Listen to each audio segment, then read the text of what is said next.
Man, DT has been a joy to play alongside of. I'm not gonna lie. I've kind of said it throughout media. There's someone that is just so true and real to themselves and never switching up is DT. And I love people like that. I don't feel like we don't have enough people in the world like that.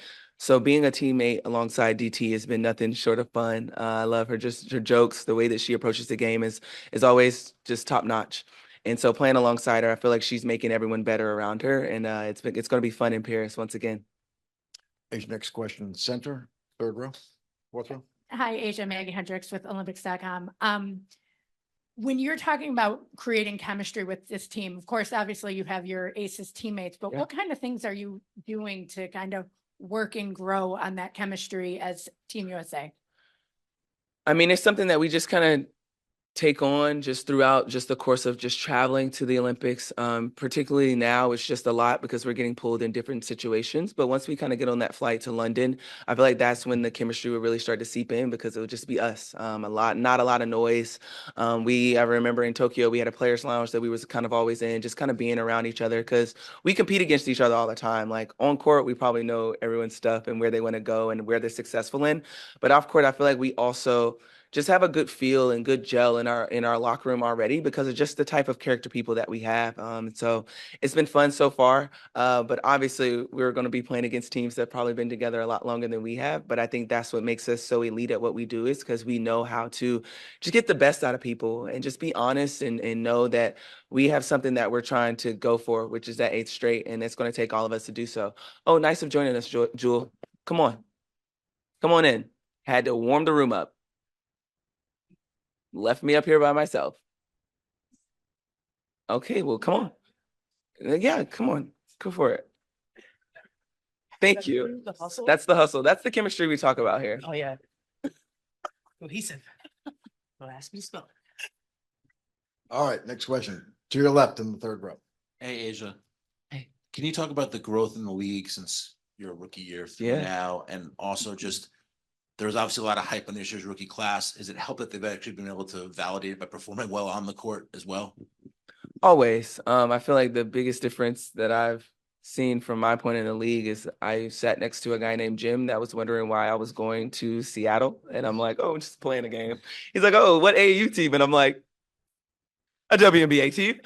So now I don't have to have those conversations with those type of people, obviously because of charter fights. And I think that's the biggest sense of growth that we've seen this year. But obviously, I mean, it would suck if you brought in all this attention and you were bad. So it's really good that the rookies are kind of getting a better feel of the game and of this league. I mean, it's hard. I mean, every first year, it's never been easy on any of us. They just have more eyes on them. God bless them. But at the same time, I feel like they're just handling it the best way they can. And it's always good that they can kind of back it up and actually be good at what they do because it would not be good if you did all this and no one wants to see you play. So they've been approaching it in a way that the best way that they can. And we can appreciate them for doing that because it's helping us grow the league because there are eyes on them as that rookie class. But at the same time, there's eyes on us as well to be great and to continue to push out the product that we've been doing for years. So we're going to continue to do that. The next question, second row, right in the center. Akeem with Beyond the W. This one's for Asia.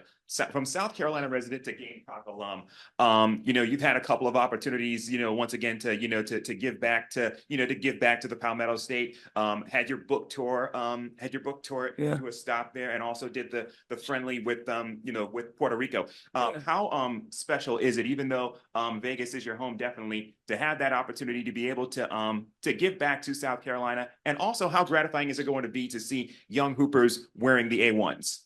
Ooh, yeah. I mean, South Carolina is my home. It's who I am. They've literally raised me. So anytime I can go back there and just walk around the town or just go to my favorite restaurants, it's always a blessing because there have been people in there that have really, whether they've given me free food because the college girl was tripping, or like just like seeing me driving my car crazy and not telling my parents. They've always kind of that's home. And anytime that I can go back, I love going back because it just it's a different feel. It's a different vibe. It's just like a nice little hug from my grandma when I go back there. So it's truly something special. And they've always been so supportive of me, no matter where I am.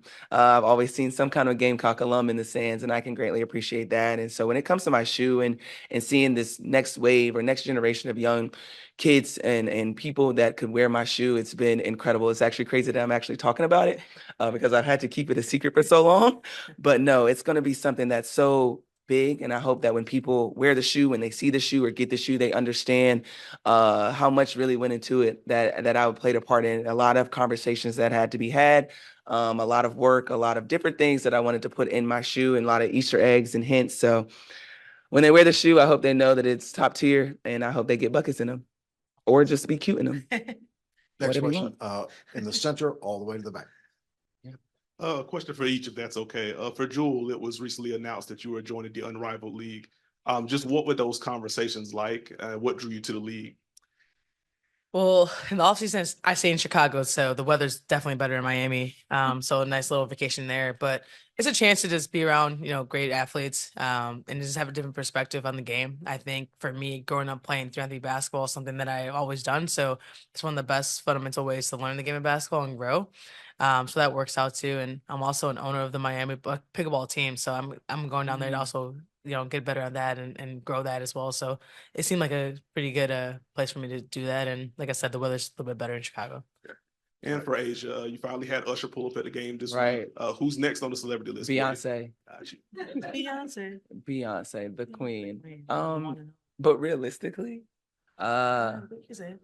I like Denzel Washington. Like I'm like trying to tap into the big dog.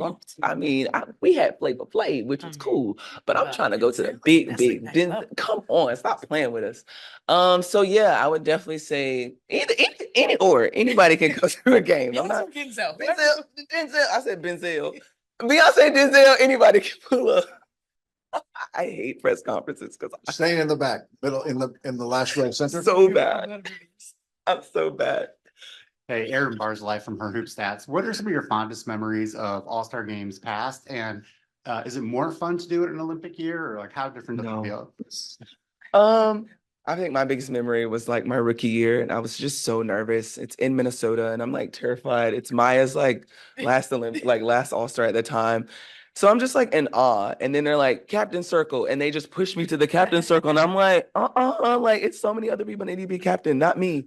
But no, it's just like that's one of my favorite moments because I was really surrounded by greatness. All-Star and Olympic year is just really chaotic. I am not the biggest fan, but I'm here because I love my fans. But it is a lot. It really is a lot. But no, we're here obviously just to have fun, but at the same time, let the fans get the experience of just seeing greatness on the court. So yeah, it's been good. Ben, raise your hand, please. She said. All the way in the back. For Asia, just curious if you saw the reported 2.2 news of the $2.2 billion new media rights deal that could come into effect, and what your reaction to that is, and what the implications and what impact you think that will have on the future of the league. Yeah, I saw the graphic, but I haven't really dove too much into it. I just hope that means more eyes on us, means more money for us. And yeah, we can just kind of go from there.